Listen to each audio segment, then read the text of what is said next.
1 Januari 2025 balik kita bahas Bitcoin.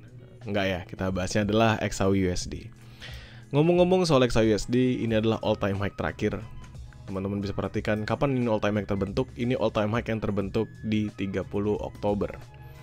Saya sudah wanti-wanti bakal nembus menuju all time high tentu dalam video saya beberapa minggu belakangan ini. Bahkan ini pertama kalinya saya selalu tendensi bullish terus menerus sampai capek saya ketiknya di Mapking Grow Count, karena memang tendensi bullish setelah dia berhasil membentuk triple bottom. Ini triple bottom kita call dari 21 Januari, going up, going up, going up. Teman-teman mungkin kalau misalnya ngeliat dalam time frame yang lebih minor, kelihatannya adalah inverted head and shoulders.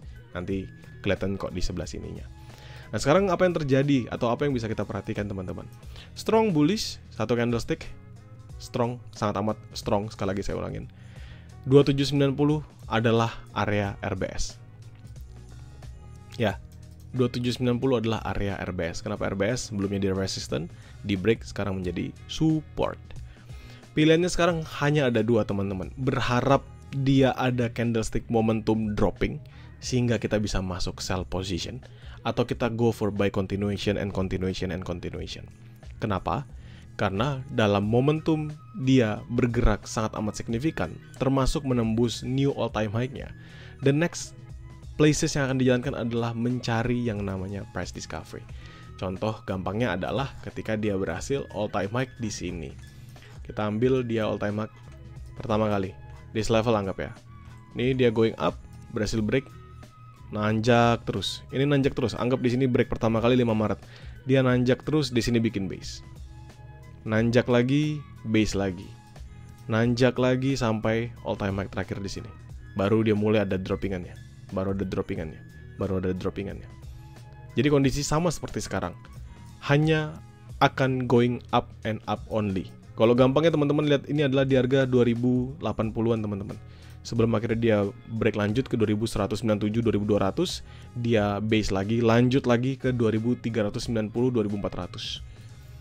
Ya, akhirnya dia sekarang teman-teman kita ngobrolin di 2700-an. Ya. Jadi itu yang namanya price discovery, dan apakah potensial terjadi? If dia potensial terjadi, anggap kita ambil yang paling jeleknya aja. Contoh paling leletnya aja di sini nih. Saya ambil pakai rentang harga di level, ambil sampai paling atas di sini. Ya, jadi ini dari 2600 sampai ke 2789, 1800 pips. Anggap kita melakukan hal yang sama dengan target yang sama untuk pergerakan selanjutnya, maka potensi gold menuju 3000 per troy ounce-nya. Ini kita ngomongin bodoh-bodohannya aja, tapi kita fokus dengan apa yang terjadi karena kita trade-nya adalah on daily basis. Ya, jadi teman-teman tahu it's just new all time high dan we'll go for price discovery sampai dihajar kayak gini. Ini kan sama teman-teman, ketika dia going up seperti ini kan price discovery kan. Ini dia berhasil break, dia go break, tapi satu candlestick ini yang hajar drop signifikan. Jadi tanpa adanya satu candlestick drop signifikan seperti ini, ya, tanpa ada satu candlestick yang drop signifikan, kita tahu dia hanya akan terus-menerus go semakin lama semakin tinggi. Simple. Kita ngomongin sekarang ke Oanda, balasnya dia di H4, kita ngomonginnya naked chart. On the naked chart teman-teman juga sudah bisa ngelihat, it's just another bullish momentum. Walaupun dalam beberapa jam terakhir, ini dari jam 1 malam, dia melambat ya, tidak ada perubahan yang signifikan. Tapi in my honest opinion, supposedly dia harusnya makin lama makin kuat lagi. Tinggal kita tunggu di London session, dan juga kita lihat nanti di US sessionnya. Kita ngomongin di H1, dan memang seperti ini teman-teman, ketika kita sudah masuk dalam momentum dia bergerak di penguatannya, nggak banyak yang bisa kita bahas. Kenapa saya bilang nggak banyak yang bisa kita bahas? Simpelnya karena gold ketika dia berhasil break dalam all time high, fokusnya cuma bisa buy aja. Dan teman-teman lihat di sini ada perlambatan, di sini banyak tails-tailsnya. Nanti kalau misalnya kita ngeliat dalam time frame yang minor, bakal kelihatan kok tails-tailsnya ini. Tapi yang pasti, di manakah zona-zona atau level yang bagus? Semalam saya bilang seandainya dia nahan di 2784, 2786, maka saya bisa tarik Fibonacci retracement. So, like this level. Di sini. Yang terjadi apa? Yang terjadi adalah supply zone-nya dia breakout, bahkan belum sampai closingan di daily-nya dia break. It means masih dalam volatility pergerakannya dia. So if I take it sampai paling atas, Saya ambil dari base bawah area buy pertama kita sampai paling atas. Paling dekat buy kita ada di 2774. Tentu kalian bisa perhatikan di sini ada base kecil dan 2767. Jadi kalau ditanya buy di mana yang paling better seandainya saya harus ngebuy, maka saya nunggunya lumayan jauh di bawah banget teman-teman. Ya, 2774, 2776 supposedly di sini ya. Nah, itu adalah buy pertama saya. Lalu nanti di 2767-an ini sampai 2769. Ya, lumayan jauh untuk level-level yang bisa dimanfaatkan ketika kita mau entry. Ini yang saya bilang inverted head and shoulders, headnya dan shoulders kembali going bullish. That's why teman-teman kalau ingat kita kemarin pas live di TikTok, saya langsung sarankan teman-teman buy continuation di 2765. Kenapa? Karena harapan kita adalah dia memang going for bullish dan terjadi seperti hari sekarang. Sekarang sudah di harga 2797. Ya, belum ngehit sampai 2800. Kayaknya 2800 nih price level yang psychological banget. Jadi dia nggak berhasil break terus. At least sekarang kita sudah ketemu dua level untuk buy, 7674 dengan 6967. Ya. Nah, kondisi sekarang di mana nge-sell-nya? Kan mungkin masih banyak yang nakal ya. Saya mau nge-sell, siapa tahu dia dropnya signifikan. Nah, saya dapat yang paling atas. Kalau misalnya kita ngomongin buy this level aja, ini saya ngambil dari time frame yang minor ya. Di M5 harusnya kelihatan lebih ininya. Nah, lebih detail. Ini saya ubah jadi line chart. Nah, saya tarik the highest levelnya di sini, saya tarik. Lalu ada pembentukan trendline yang minor di sini. Ya, trendline minor.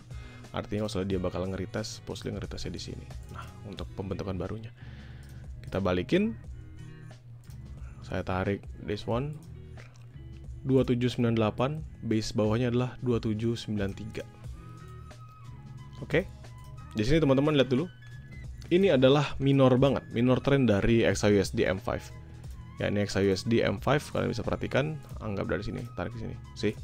Ini adalah XAUSD dalam time frame M5. Kalian bisa memperhatikan hal yang menarik apa? Bahwa dia level paling tinggi yang pernah di-hit adalah 2799.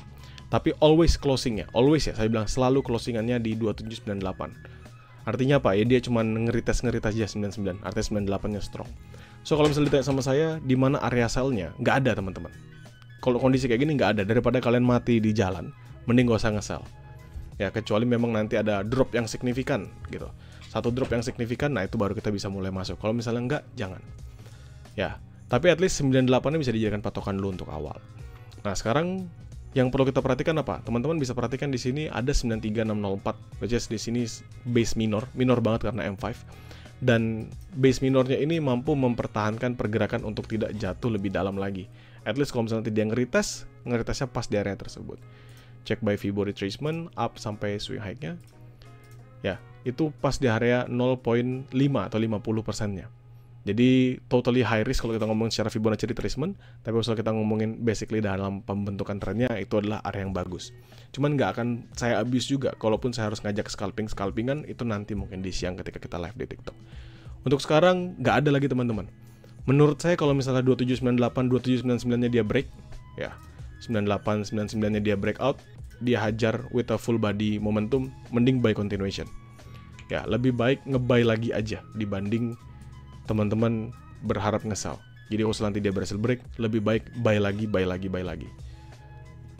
Gitu. So, untuk sekarang yang bisa saya sampaikan dua aja, teman-teman. Yaitu either buy-nya kalian tunggu di bawah 7674, 769 dengan 67. Either kalian nunggu ketika dia drop lagi ke bawah, atau kalian buy lagi continuation ketika dia berhasil break 99-nya. Simple. Itu just a simple mathematics, not a rocket science.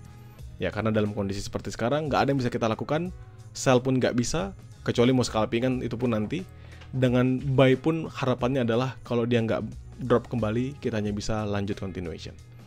Oke, so teman-teman semoga membantu dan jangan khawatir karena ini Jumatnya Jumat berkah. Saya selalu akan share mappingan saya di grup publik juga kepada teman-teman sekalian. Sampai berjumpa di live minggu depan berarti kalau begitu. Bye-bye teman-teman.